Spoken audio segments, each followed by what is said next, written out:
Hello student. तो आप सभी का स्वागत है एक बार इस यूट्यूब चैनल पर। तो स्टूडेंट, आज का जो मेरा टॉपिक है वो पॉलीटेक्निक के जो कोऑर्डिनेट ज्योमेट्री होते हैं उसमें जितने भी इम्पोर्टेंट, जैसे कोऑर्डिनेट ज्योमेट्री हो गया, सारे चैप्टर से इम्पोर्टेंट क्वेश्चन जो पूछे जाते हैं वो सीरीज लाया हूँ। तो आज का जो चैप्टर है वो है मेरा कोऑर्डिनेट ज्योमेट्री। इसमें कि टोटल आपके जितने भी रूल पूछे जाते हैं बहुत ही कम ही क्वेश्चन लिए जाएंगे और उस क्वेश्चन को कर लेना है, सिर्फ आपको एक भी नंबर आपके नहीं छूटेंगे। तो चलिए ज़्यादा लेट नहीं करते हुए क्वेश्चन देखिए, आपके सामने दिख रहा होगा कि बिंदु 2, -2, 14, 10 और 11, 13 एक त्रिभुज के शीर्ष हैं। तो त्रिभुज है तो उसमें बोलता है अगर ये त्रिभुज का शीर्ष आपको दे दिया गया है तो उसमें बोलता है कि ये त्रिभुज कैसा है। तो ए का मान आपको दे दिया है स्टूडेंट 2, -2 और बी का दे दिया है 14, 10 एंड सी का मान दे दिया है आपको 11, 13। तो उसी में 14, 13। तो स्टूडेंट आपको करना क्या है कि इसमें पहले ए और सी का या ए और बी का आपको डिस्टेंस फार्मूला निकाल लेना है। तो मैं बता देता हूँ डिस्टेंस फार्मूला कैसे निकाला जाता है। तो ए और बी का मान, तो इसको आप x1 इसको y1 पुट कर लीजिए। आप इसको क्या कीजिएगा, फिर x2 और इसको y2 पुट कर लीजिएगा और फार्मूला लगा दीजिएगा x2 - x1 का होल स्क्वायर, फिर आगे प्लस y2 - y1 का होल स्क्वायर। ठीक, तो इसी तरीके से आप ए बी का मान निकाल सकते हैं। फिर इसी तरीके से आप बी सी का भी मान निकाल लेंगे। फिर इसी तरीके से आप ए सी का भी मान निकाल लेंगे। और अगर इसका भी मान ए चले आएगा, इसका भुजा, और इसका भुजा बी चले आएगा और इसका भुजा अगर सी चले आएगा, कहने का मतलब ये हुआ कि जब सभी भुजा अलग अलग चले आएगा तो वो विषमबाहु त्रिभुज हो जाएगा, जो आपका ऑप्शन में दिया हुआ है। तो आप देख रहे होंगे अभी यहाँ पर आप देख रहे होंगे। तो फिर अगला क्वेश्चन आपको मैं करा देता हूँ, वो तो हल्का ही था इसी कारण से मैंने छोड़ दिया। अब अगला क्वेश्चन आपका ये दिया हुआ है, समरेखीय बोलता है। तो समरेखीय है मतलब ए बी और सी का मान दे दिया है और यहाँ पर समरेखीय बोला है। एक्स का मान दे दिया है x, 0 और बी का मान दे दिया है 0, y एंड सी का मान दे दिया है 1, 1। तो आप क्या कीजिए, इसमें कर दीजिए ए बी बराबर बी सी।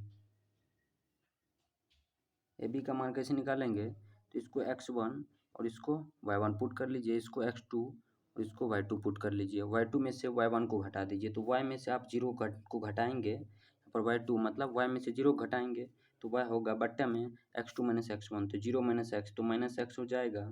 फिर आप बी सी बराबर, बी सी का मतलब यहाँ जो x1 इसको मानिए, अब इसको y1 और इसको x2 और इसको y2, तो y2 - y1 तो 1 - y, अब बट्टे में x2 - x1 यानी 1 - 0, तो यहाँ 1 आएगा।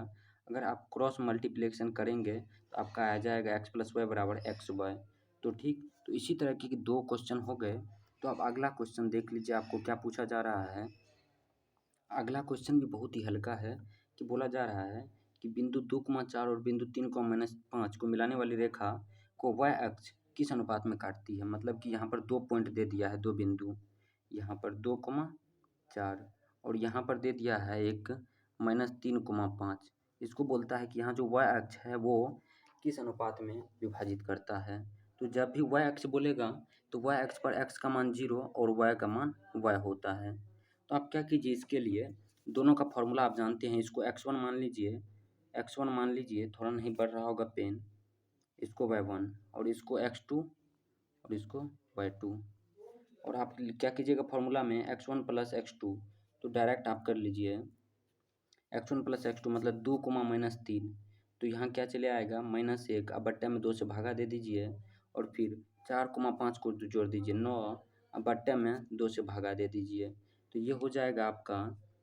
तो हमको पूछ क्या रहा है कि किस अनुपात में विभाजित करता है। तो आप क्या कीजिए, 2 से यहाँ भी गुना कर दीजिए और 2 से यहाँ भी गुना कर दीजिए। अगर 2 से गुना करेंगे आप तो आपका आंसर निकल के चले आएगा। 2 से 2 कैंसिल, 2 से 2 कैंसिल, तो -1 और 9 में 9 के अनुपात में इसको विभाजित करेगा। तो ठीक, तो 3 ऐसे क्वेश्चन थे आपको जो पूछे जाते थे। अब अगला क्वेश्चन देख लीजिए, बोलता है कि वह चतुर्थांश जिसमें x बराबर -4, मतलब ये चतुर्थांश तो आप जानते होंगे x बराबर -4, तो इधर तो माइनस होता है x का, -4 यहाँ हो गया और y बराबर -3, तो y का मान -3, तो यहाँ होगा -3, तो -3 यहाँ, तो 4 यहाँ, तो यहाँ मिलेगा आपका। तो बोलता है एक दूसरे को काटती है तो होगा, वो किस चतुर्थांश में होगा? तो ये कौन सा चतुर्थांश है आपका? ये फर्स्ट, ये सेकंड, तो ये कौन सा हो गया? तीसरा, यानी कि तृतीय चतुर्थांश। ठीक, तो इसी तरीके से अब अगला क्वेश्चन आपका क्या कह रहा है, इसी में अगला क्वेश्चन कह रहा है y अक्ष पर बिंदु -5,2 और 3,2 से समदूरस्थ किस बिंदु के निर्देशांक होंगे? किसी बिंदु के निर्देशांक होंगे y अक्ष पर। तो ये क्या है आपका x अक्ष, और ये y अक्ष पर। तो y अक्ष पर x का मान कितना होता है? 0। तो y का मान कितना होगा? तो y का मान ही हमको पूछ रहा है स्टूडेंट। तो y का मान कैसे निकालेंगे? तो यहाँ आपको देखिए फिर से मैं बता देता हूँ, थोड़ा छोटा लिख देता हूँ। यहाँ पर देखिए ये दिया हुआ था -5 और ये दिया हुआ था -2 और यहाँ पर दिया हुआ है 3,2 और यहाँ पर बोलता है y अक्ष किसी बिंदु के y अक्ष पर किसी बिंदु के निर्देशांक होंगे। तो y अक्ष पर मान होता है 0 और y का मान होता है y ही। तो ठीक, तो यहाँ पर भी वही फॉर्मूला x1 प्लस x2, तो -5 को जोड़ दीजिए 3 में, बट्टे में 2 से भागा दे दीजिए, बराबर में -2 को +2 से जोड़ दीजिए, कितना होगा? 0, बट्टे में 2 से भागा, तो y का मान कितना हो जाएगा यहाँ पर? 0, और यहाँ पर 0 को अगर इसके बराबर कीजिएगा तो यहाँ पर आपके निर्देशांक चले आएंगे। y अक्ष पर क्या चले आएंगे? आपके निर्देशांक चले आएंगे। तो y का मान क्या हो जाएगा? 0। तो y का मान देखिए 0 कहाँ है? यहाँ। तो बी आपका ऑप्शन, y का मान 0 और x का मान कितना हो जाएगा? 5 में से 3 जाएगा -2। यहाँ थोड़ा गलती हो गया है, x1 प्लस x2 बटे 2, तो y2 माइनस y1 अगर कीजिएगा तो दोस्त यहाँ पर y2 माइनस y1 कीजिएगा तो आपका आंसर क्या होगा? निकल के चले आएगा। तो ये हो जाएगा आपका b -2,0 हो जाएगा। फिर अगला ऑप्शन एक देख लीजिए, ये भी बहुत ही अच्छा क्वेश्चन है जो कई बार पूछा जाता है। बोलता है कि बिंदु दे दिया है, तो बोलता है इसमें निर्मित त्रिभुज का परिकेंद्र क्या है? मतलब एक त्रिभुज आपका दे दिया है ये, और यहाँ पर त्रिभुज का मान दे दिया 1,5 और इस त्रिभुज का दूसरा पॉइंट दिया है 2,4 और तीसरा पॉइंट दिया है 2,6 और ये बोलता है केंद्र, मतलब ये केंद्र क्या होगा? तो इस केंद्र का फॉर्मूला निकालने का तरीका है x1 plus x2 plus x3 बटे 3। तो इसको मान लीजिए x1 और इसको मान लीजिए y1, इसको x2 और इसको मान लीजिए y2 और इसको x3 और इसको मान लीजिए y3। तो आप क्या कीजिए x1 plus x2 plus x3 बटे 3। तो x1 का मान 1 है, x2 का मान 2 है और x3 का मान -2 है। तो 1 प्लस 2 अब माइनस में 2 अब बटा में क्या 3।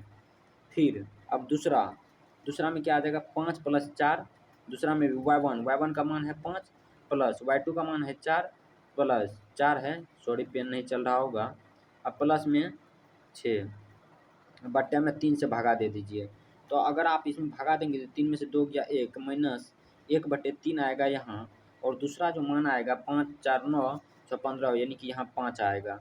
तो अब -1/3 आया तो आप घबरा गए होंगे। तो आप क्या कीजिए मेरे दोस्त, यहाँ पर 5 से यहाँ भी 3 से यहाँ भी गुना कर दीजिए और 3 से यहाँ भी गुना कर दीजिए। 3 से 3 कैंसिल और यहाँ -1 और 15। यहाँ पर ऑप्शन जो दिया हुआ है ये ऑप्शन आपका गलत दिया हुआ है स्टूडेंट। तो यहाँ पर हो जाएगा -1। तो थोड़ा साइज में छोटा कर लेता हूँ पेन का। यहाँ पर इन सभी को मिटाने के बाद तो इनका आंसर क्या हो जाएगा? -1,15 इनका जो केंद्र होगा वो बिंदु होगा। तो आज के लिए इतना ही, क्योंकि इतना ही कोऑर्डिनेट ज्योमेट्री से पूछा जाता है। अगर आपको पॉलिटेक्निक में सरकारी कॉलेज चाहिए तो आप बने रहिए मेरे साथ, एक भी क्वेश्चन आपका पॉलिटेक्निक में नहीं छूटेगा, चैप्टर वाइज हो जाएगा। तो आज के लिए इतना ही, मिलेंगे फिर नेक्स्ट वीडियो में।